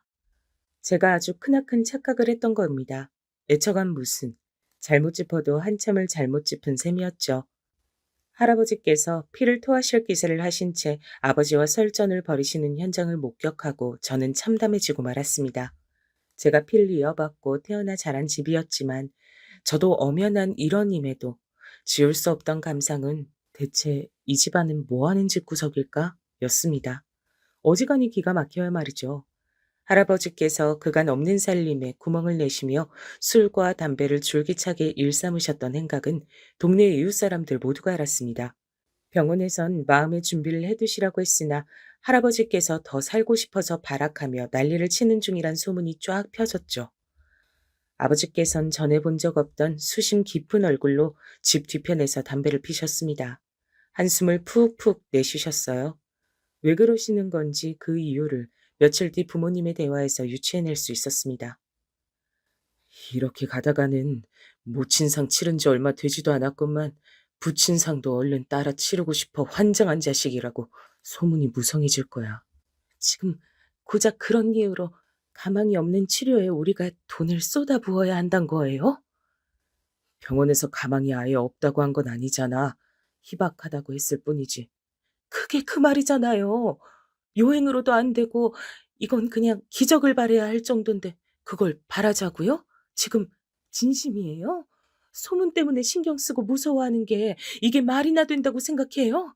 그럼 어떡해? 아버진 더 살고 싶으시다는데 하는 데까지 다 해보고 싶으시다는데 존재하는 모든 치료는 다 받고 싶으시다는데 어떻게 모른 척을 해? 지금 나보고 내 아버지를 사지로 냉정하게 내몰란 소리야? 그래? 어머니 돌아가시고 나서 당신이 아주 속 시원해하고 개운해하는 것까진 내가 알겠는데 그렇다고 해서 그걸 이렇게 티를 내주시면 내가 아주 섭섭하지. 당신 미쳤어요? 무슨 말을 그렇게 해요? 어머님 돌아가신 일로 단 한 번도 속 시원해한 적 없었어요. 어머님 돌아가셨을 때 눈물 한 방울 안 흘린 당신한테서 이런 소리 들었다는 것만으로도 나 지금 모욕적이에요. 알아요? 그리고 아버님한테 모든 치료를 지원해드리겠다는 그 마음, 대단한 효심은 알겠는데, 그래서 돈이 어디 있다는 거예요. 집안 살림 다 거들내자고요? 빚지자고요? 그건 필요하다면 그렇게 해야겠지. 당신 진짜로 미쳤어. 당신은 평생을 부모한테 시달려온 자식이면서 자기 누나한테 뜯어 먹히고 살았으면서 분하고 억울하지도 않나 보죠? 나랑 집안 환경이 비슷한 처지라서 공감 간다고, 그래서 끌린다고 나한테 그렇게 말하며 고백했던 사람은 그럼 당신이 아니라 당신하고 똑같이 생긴 다른 놈이었나? 시달리는 게 지긋지긋하지만 마땅히 벗어날 명목이 없어서 도리만 지키고 사는 거라 그랬잖아요. 이제 그놈의 명목이라는 거 아주 잘 마련이 됐는데 그걸 왜 걷어차요? 차려진 명복상 걷어차면서 자기 자식들 생각은 조금도 안 나나 봐. 아들내미, 딸내미 얼굴은 조금도 아른거리지 않아요? 당신이란 사람에게 대체 인생의 우선순위가 뭔데요? 대체 뭐냐고. 시원하게 말 좀 해보라고, 이 나쁜 놈아. 아버지께서 깊은 한숨으로 담배를 피우셨던 건 할아버지에 대한 고심, 남들의 시선이 신경 쓰이는 것, 이런 것들 때문이었습니다. 어머니께서 드물게 감정적으로 구시는 모습을 그날 밤 저는 몰래 봤습니다. 꽤 슬펐던 듯 싶어요. 태어나서 그런 막역한 슬픔을 느껴보는 게 그 순간이 처음이었죠. 부디 뭐가 됐든 어머니의 뜻대로 이루어지길 바랬습니다. 그러나 아버지의 고집이 한 수 위였습니다. 아니, 그건 고집보단 아집에 가까운 것이었습니다. 할아버지께선 기적을 바라시며 큰 병원에서 치료를 받으셨고, 그러던 어느 날 발작이 찾아와서 그대로 허망하게 의료진이 손쓸 도리도 없이 돌아가셨습니다. 동네 이웃 사람들이 장례식장에서 떠드는 소리를 들었어요. 저희 집을 향해서 노망난 노친네 말을 들어주다가 돈 날리고 빚만 얻었다 했습니다. 상주이신 아버지께선 연신 초점이 나간 눈빛으로 조문객을 맞이했어요. 초췌한 얼굴의 어머니께선 애써 초연함을 유지하려고 하시던 중이었고요. 그때 예고 없이 장례식장에 들이닥쳐서 모두를 놀라게 한 인물이 있었습니다. 바로 자취를 감추었던 고모였어요. 아이고, 우리 아버지 불쌍해서 어떡해. 한평생 고생만 죽도록 하시다가 이렇듯 허무하게 떠나셨구나. 아버지, 아버지 따랐어요. 가시는 길 외롭다 하실까 봐 제가 왔습니다, 아버지. 몰래 들어와도 부족했을 판국에 곡소리를 내며 들어오셨어요. 고모임을 알아본 모두가 경악했습니다. 하지만 아버지보다 경악한 사람은 그 자리에서 아무도 없었을 거예요. 여기가 어디라고? 소식은 대체 어떻게 알고 온 거야? 너는 어떻게 아버지가 돌아가셨는데도 나한테 알리지 않을 수가 있어? 너 머리가 돌았니? 머리가 돈 건 누나 쪽이겠지. 엄마 돌아가셨을 때부터 수소문해가면서 누날 찾았어. 그런데도 연락이 안 닿는데 내가 어떻게 소식을 전해야 했단 거야? 그건 어디서 뭘 하다가 이제야 나타나. 양심이란 거 누나한텐 전혀 없지? 이왕 앞으면 집에서 훔쳐갔던 것들이나 토해내든가. 당장 다 내놔. 이왕 왔으니까 아버지께 제대로 인사를 올려야지. 그게 순서인데. 너 진짜 경우 없이 군다. 그리고 훔쳐갔다니? 말은 바로 해. 나 잠시 빌려갔던 것뿐이야. 그래? 터진 입이라고 말은 잘하네. 그럼 빌려갔던 거니까 지금 도로 돌려놔. 어서. 그래야 아버지 가시는 길이 안 찝찝하겠지. 야, 네 것도 아닌데 왜 네가 내놓으라 말아 지랄을 떨어? 주인들이 모두 저승여행 떠나셨으니 빌린 것들은 이제 내 거야. 안 그래? 뭐라고? 이런 미친. 그딴 정신 나간 헛소리나 하러 온 거면 당장 꺼져. 누나한텐 여기 있을 자격 없어. 아무리 그래도 우리가 세상 하나뿐인 남매지간인데 이제 두 분 돌아가셨으니 우리가 서로 의지하며 잘 지내야지. 너 정말 왜 이러니? 이 누나 너무 속상하다, 동생아.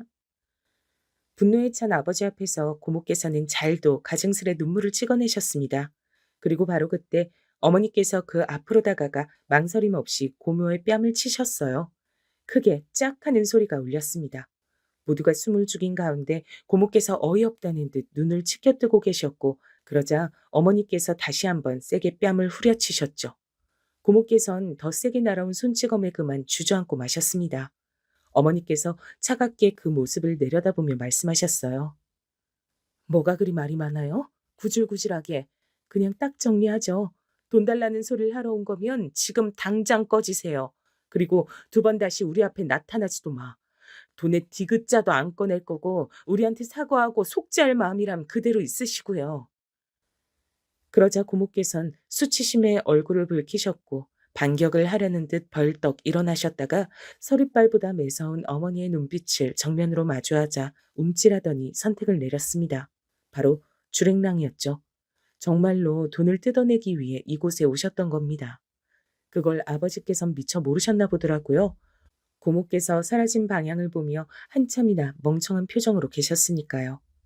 상황을 정리하셨던 건 어머니셨지만 며칠 뒤 아버지께선 사람들에게 당신 스스로 문제 많은 누이를 내쫓았다고 자랑스레 말하고 다니셨습니다. 어쨌거나 저는 조부모님과 고모 모두 사라진 게 알터니가 빠진 것처럼 시원했어요. 잘 됐다고 생각했죠. 하지만 생각처럼 상황이 흘러가지 않았습니다. 가뜩이나 집에 빚이 있었고 부의금 들어온 걸로 그나마 어찌저찌 살고 있었는데 아버지께서 웬 사업이라는 걸 한번 해보겠다고 도전하셨다가 거하게 말아잡수신 겁니다. 멋대로 시작한 사업, 멋대로 빚을 가져왔으니 책임지라며 어머니께선 아버지 앞에서 가슴을 치고 오셨습니다. 나는 잘해보려고 그런 것뿐이었어. 우리 가족 더 잘 살아보려고. 단지 그걸 바랬을 뿐인데 이렇게 단번에 망할 줄은. 아버지께선 당신의 실패보단 가졌던 의도가 더 중요한 것 아니냐는 태도로 나오셔서 어머니의 복장만 더 터지게 만들었습니다. 그러더니 시리에 빠지셨죠. 아무것도 안 한 채로 몇 날 며칠을 보내셨습니다. 며칠이 지났을 때 난데없이 돈을 어떻게 해서든 벌어오겠다고 선언하셨는데요. 전 그 선언에 신뢰가 가고 기쁜 마음이 들기보단 왠지 모르게 불안하고 미심쩍은 기분이 들었던 기억이 납니다. 아버지께서 돈을 벌어오겠다고 호언장담을 대체 뭘 보고 하신 건가 싶었는데 알고 보니까 배를 타고 나가셨더라고요. 배를 타신 뒤로 소식이 뚝 끊겼습니다. 저희 집엔 빚이 있었고 여동생은 아팠습니다. 어머니께선 돈을 버셔야 했어요. 원래는 식당 일만 하고 계셨는데 거기에 목욕탕 청소 일도 추가해서 시작하셨죠. 저는 그 사실을 몰랐습니다. 어머니께서 자식들에게 비밀로 하셨기 때문이에요. 그랬다가 알게 된 이유는 어머니께서 목욕탕 일을 하시다가 쓰러지셨기 때문입니다. 청소 일을 하다가 현기증이 나서 쓰러지셨는데 그러면서 코피를 흘리셨죠. 목욕탕 바닥에 피가 번져나갔다고 합니다. 가뜩이나 기력 없는 몸에 코피까지 줄줄 흘러나갔으니 어머니께선 병원에 실려온 뒤 이틀이 지난 뒤에야 눈을 뜨셨죠. 그리고 정신을 차리자마자 병원비 걱정부터 하셨습니다. 힘들게 번 돈을 병원비로 써야 하는 것이 아깝고 안타깝다며 엄마께선 스스로 쓰러진 자책까지 하셨어요. 저는 그런 엄마를 보며 가슴이 찢어질 듯 했습니다. 이따위 공부 더 하고 싶지 않다 그랬습니다. 고등학교 졸업장 같은 게 없어도 일만 잘 구할 수 있다 그랬어요. 호기롭게 말을 뱉었던 전 어머니의 싸늘한 눈빛을 마주하고 입을 다물었죠. 안 돼. 내가 뭐 때문에 뭘 바라보며 이토록 고생을 하고 사는데 내 자식들은 반드시 공부시킬 거야. 나처럼 되게 두진 않아. 내 짧은 가방끈 나는 내 자식들에게 물려줄 생각 추호도 없어. 그건 차라리 절규에 가까운 외침이었습니다. 그 앞에서 제가 차마 하지만 이대로는 안 되는걸요 라는 본심을 꺼낼 수가 없었습니다. 여동생은 선천적으로 심장이 문제를 안고 태어난 경우였어요. 심장 수술을 여러 번 받아야 했고 그 비용은 수천만 원이 쉽게 넘어갔습니다. 도저히 감당이 안 됐죠. 어머니께선 자식들의 학업과 건강 그 어떤 것도 포기하지 못하셨습니다. 언제 돌아오실지 과연 돌아오시기나 할지 기약이 없는 아버지를 손 놓고 기다릴 순 없는 노릇이었고요. 돈이 너무 궁해서 대부업체까지 손을 벌렸고 그런 상황인데 엄마께선 나만 믿으면 된다라고 하셨습니다. 일을 새로 구하겠다고 하셨어요. 아주 돈이 많이 벌리는 일이요. 불규칙적으로 집을 나서셨는데 공통점이라면 늦은 시각에 일을 하신다는 점이었습니다. 어디서 일을 하시는지 알 길이 없었죠. 가까운 곳이라면 동네에서 누가 아는 사람이 있었을 텐데 아무도 어머니의 행적을 알지 못했습니다. 어머니께서 벌어오신 돈으로 여동생은 또 수술을 받을 수 있었고 그 덕에 목숨을 건졌습니다. 저는 엄마께 속으로만 질문을 던졌죠. 어디서 무슨 일을 하시는 거예요, 어머니? 아무도 모르게 하실 만한 일이, 돈을 많이 벌 수 있는 일이 대체 뭔데요? 그러나 사실은 답을 추려낸 상태였기 때문에 진짜로 질문을 입 밖에 낼 수 없었어요. 침묵을 지킨 데칸 컸습니다. 제가 대학을 갔고 여동생이 최종으로 심장 이식 수술을 받았습니다. 사실상 완치였죠. 동네에선 어머니께서 어떻게 그런 거액을 마련해 여동생을 완치시켰는지를 두고 여러 말이 떠돌았습니다. 저희는 이사를 준비했고 그러던 때에 아버지가 들어오셨습니다. 시꺼멓게 탄 피부, 마른 몸, 무섭게 퀭한 눈매를 한 채 낯선 모습으로 집에 돌아오신 아버지께선 곧장 이 모든 일을 알게 되셨어요. 그 망할 동네는 언제나 다른 집들의 이야기를 하는 걸 좋아했고 비밀이란 없었으니까요. 그 동네에 빌어먹을 버릇이 결국 사달을 내고 말았던 겁니다. 아버지께서 돌아오시자마자 이웃들이 즉각 신나게 다 떠들어댔죠.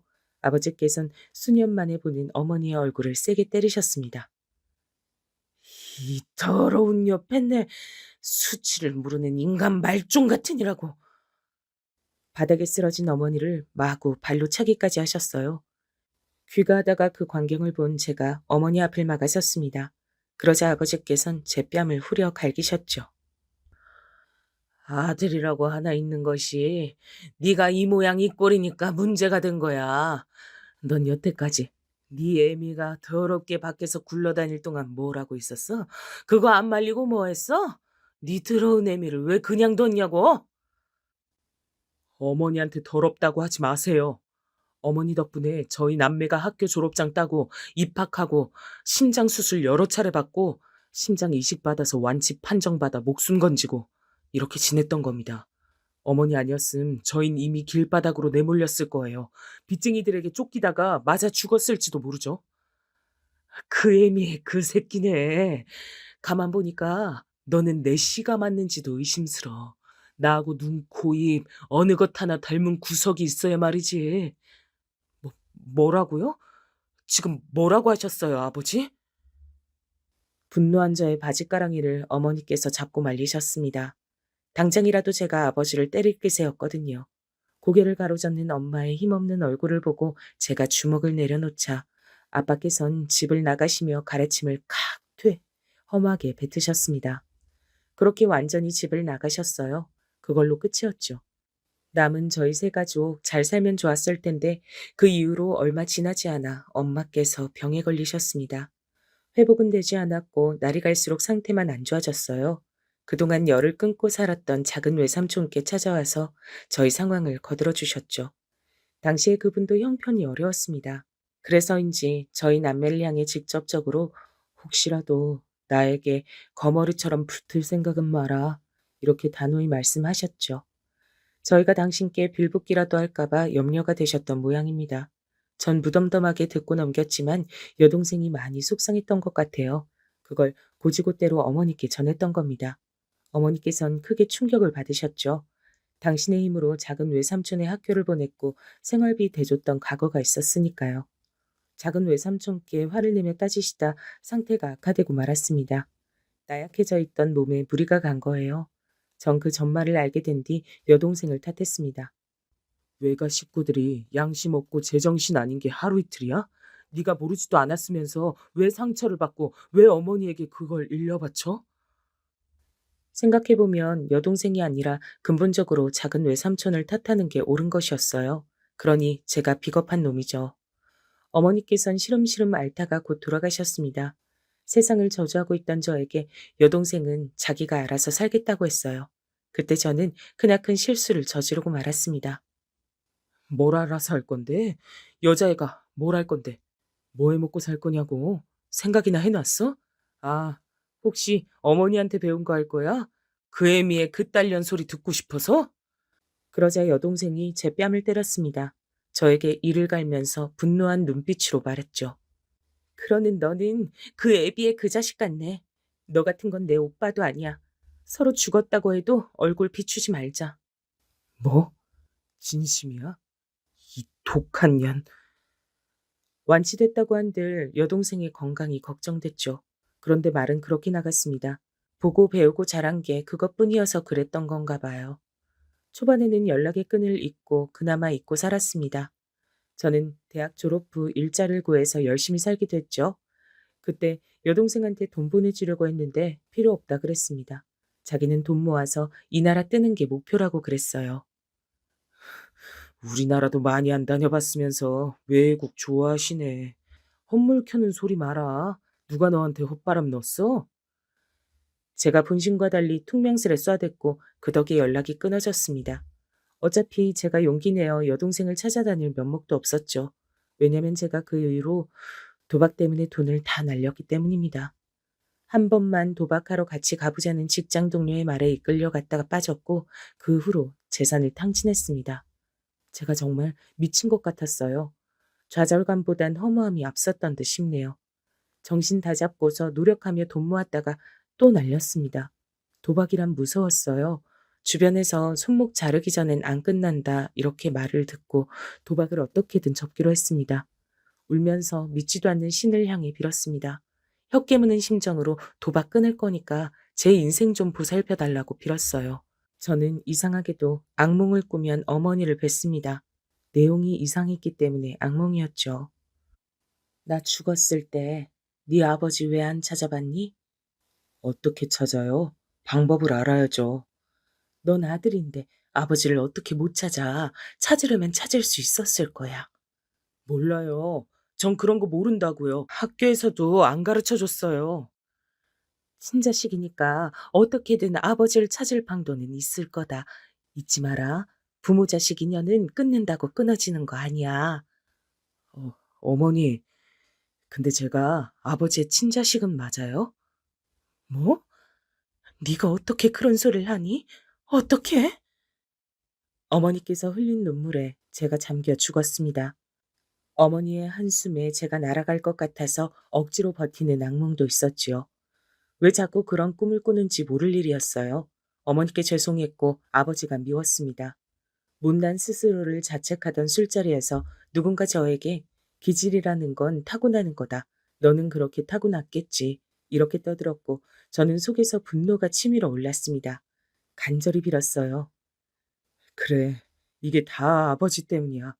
신이 존재한다면 어머니는 슬프게 돌아가셨으니 아버지가 천벌 받게 해주세요. 자식 새끼들 어떻게 되는지 궁금해하지도 않던 냉혈한 나는 친자식이 아닐 거야. 그런 사람의 핏줄일 리가 없어. 분해서라도 건실하게 살려고 노력을 많이 했어요. 중간중간 유혹에도 빠졌고 돈 관리하는 방법을 배운 적 없어서 허술하기도 했지만요. 이악 물고 사회생활하며 돈을 조금 모았고 수더분한 인상의 여자와 결혼까지 했습니다. 그러나 그 집에 딸린 식구들이 다 어려웠어요. 사랑만 보고 결혼했는데 저는 처가에 다 퍼졌습니다. 힘들고 아픈 사람들이 너무 많았기 때문이죠. 제가 그런 환경을 전혀 모르는 사람이 아니었기 때문에 외면이 잘 안 됐습니다. 그러나 시간이 지나면서 버거워졌고 내가 불우이신데 누굴 도와? 소리가 절로 나왔습니다. 힘드니까 술, 담배를 자꾸 찾게 됐죠. 자기가 임신했으니 담배는 피우지 말라던 아내. 그 임신한 몸으로도 남의 집 청소해주는 일을 하다가 유산했습니다. 저는 천하의 못난 놈이었어요. 그때 아내를 원망했거든요. 몸감수 못했단 이유로. 남편이란 사람이 어떻게 말을 그따위로 하냐며 아내가 울며 화를 냈고 저는 여기서 내가 얼마나 더 잘해줘야 하냐며 따졌습니다. 우울하게 지냈어요. 숨이 막혔습니다. 자연스레 다시 도박판에 기웃거리기 시작했어요. 빚이 생겼습니다. 그러자 아내가 이혼하자 그랬어요. 뜯어먹을 때는 붙어있더니 이제 와서 이혼? 힘들 때나 쉬울 때나 기쁠 때나 슬플 때나 함께 하기로 했잖아. 당신 제정신 아니야. 이러다가 날 죽일 셈이야. 난 그렇긴 안 돼.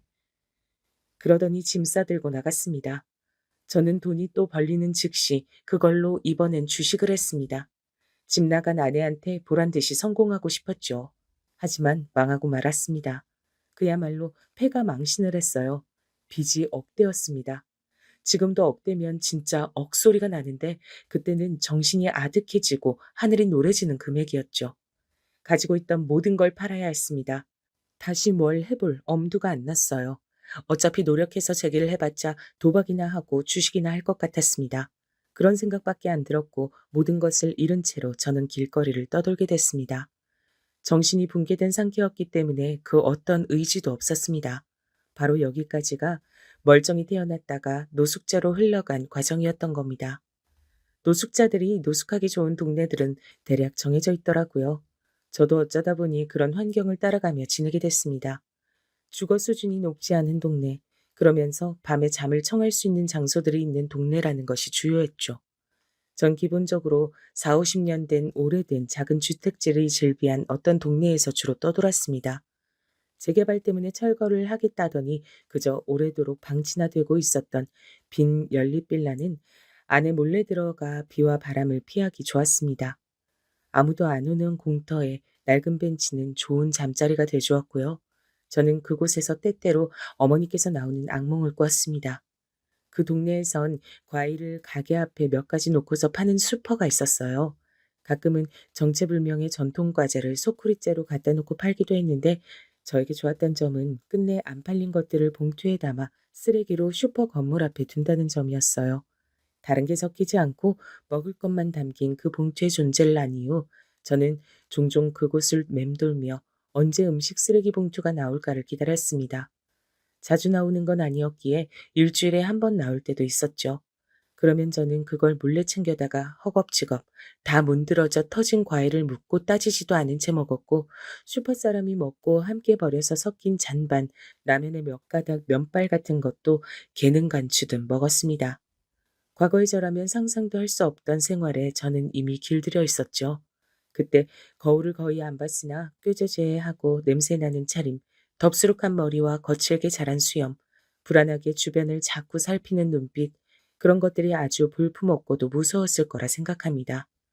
그런데 어느 날 저에게 누군가 다가오더니 벤치에 누워있는 제 머리맡에 빵과 우유를 놔주는 거예요.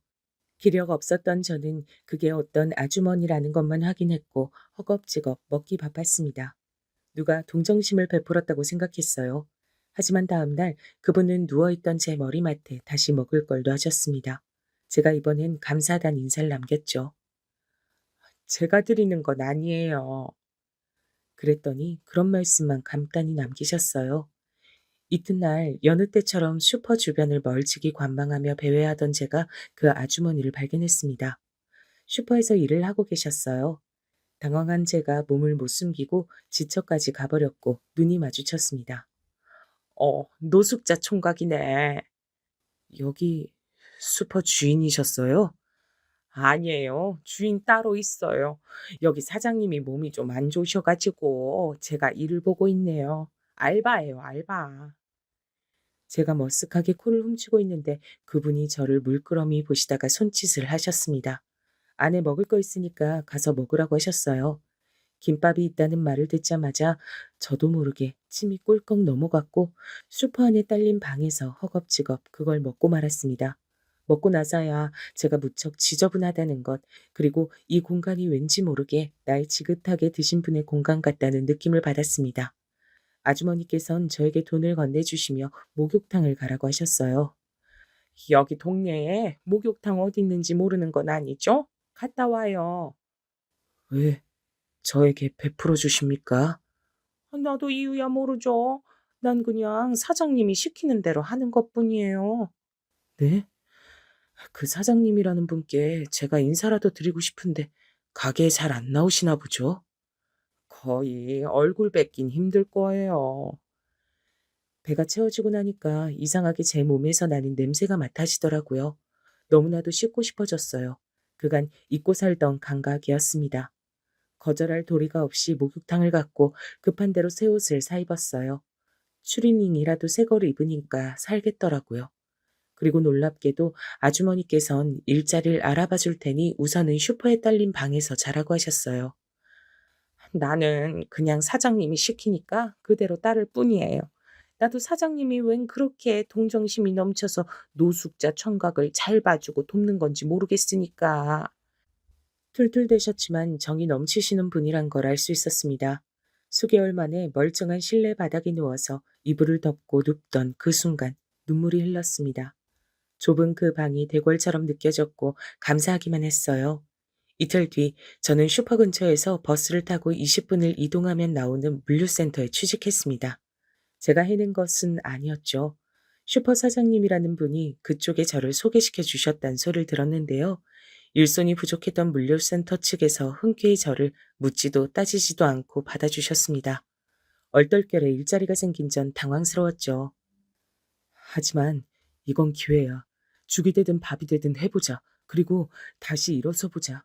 딱 한 번만 더 정신 차려보자.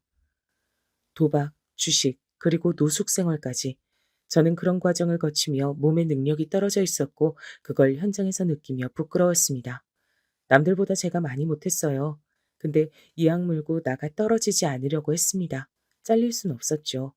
벼랑 끝에 내몰린 심정으로 일했고 너무 힘든 나머지 슈퍼로 돌아오면 거의 바로 문 닫을 준비를 도운 후에 잠이 들었습니다.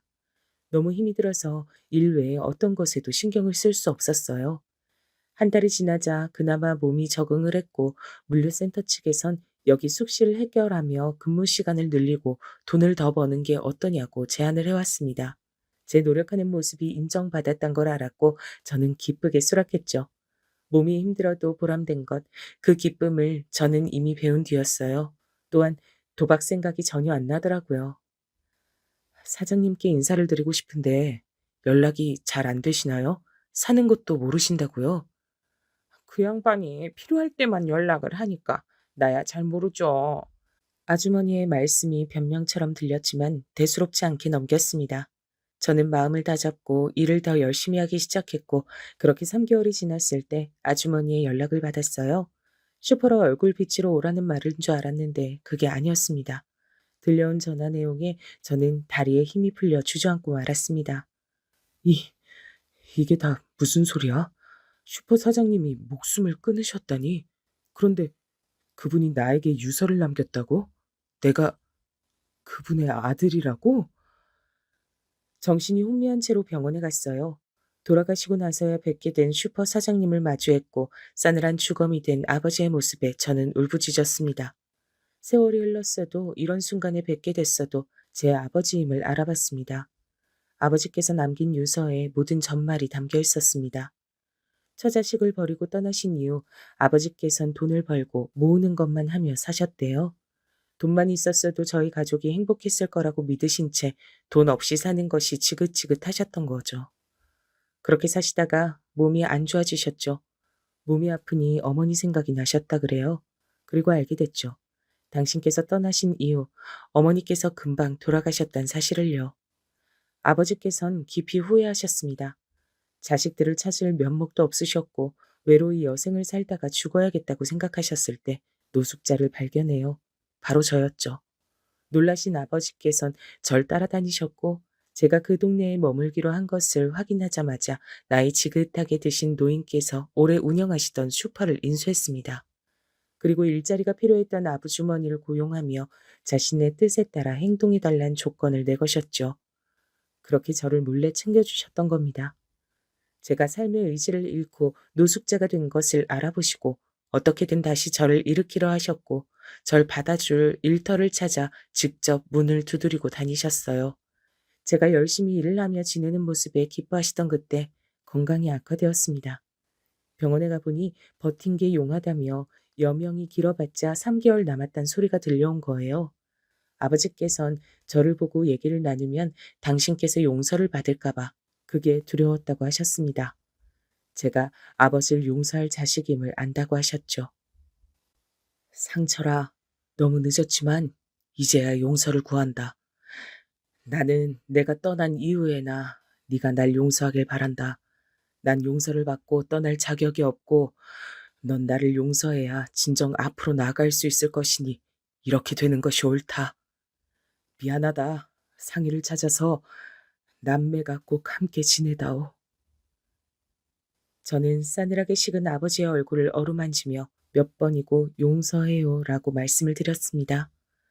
슈퍼를 제가 갖게 됐지만 그대로 아주머니께서 정권을 가지고 운영하시게끔 두었죠. 그리고 아버지께서 유서에 여동생의 출국 기록을 확인했다고 남기신 것을 토대로 수소문에 들어갔습니다. 어딜 가나 한인들끼린 뭉치게 되어 있죠. 태국에서 일하며 지내고 있던 여동생과 연락이 닿았고 아버지의 마지막 행동을 전해 들은 여동생은 그곳을 정리하고 한국으로 들어왔습니다. 공항에서 저와 부둥켜 안고 울었어요. 이제 서로 의지하며 지내자 했죠. 아버지께서 주고 가신 돈으로 여동생에게 작은 집을 마련해 준 뒤 저는 일터에서 숙식을 해결하며 살았습니다. 힘들어도 보람된 하루하루였죠. 그러던 저에게 누가 찾아와서 나가보니 바로 아내였습니다. 작은 아이와 함께였죠. 저는 그 아이가 제 자식임을 한눈에 알아봤어요. 그때 다시 임신했단 사실을 안 아내는 저와 있다간 또 유산을 할까봐 무서워서 절 떠났던 겁니다. 제 아들을 홀로 낳고 장모님 한 분께만 이 사실을 알린 채 육아와 일을 병행해 왔어요. 그렇게 악바리처럼 살면서 돈까지 어느 정도 모았더라고요. 아무리 못난 아빠라도 아이한텐 아빠니까 만나게 해주고 싶어서 수소문해서 당신 찾은 거야. 아내가 그렇게 말하자 제가 얼른 끌어안았습니다. 아내도 울고 저도 울었습니다. 그간의 일을 저는 다 알려주었고 여동생도 소개시켜줬어요. 여동생은 새언니와 조카가 생겼다는 것에 기뻐했습니다. 가족이 있다는 건 좋은 일이라고 하더군요. 살아보니 그 말이 맞는 것 같았습니다. 제가 이날 이때까지 다시는 그릇된 길로 빠지지 않고 살아온 것은 가족이란 이름을 위해서였으니까 말입니다.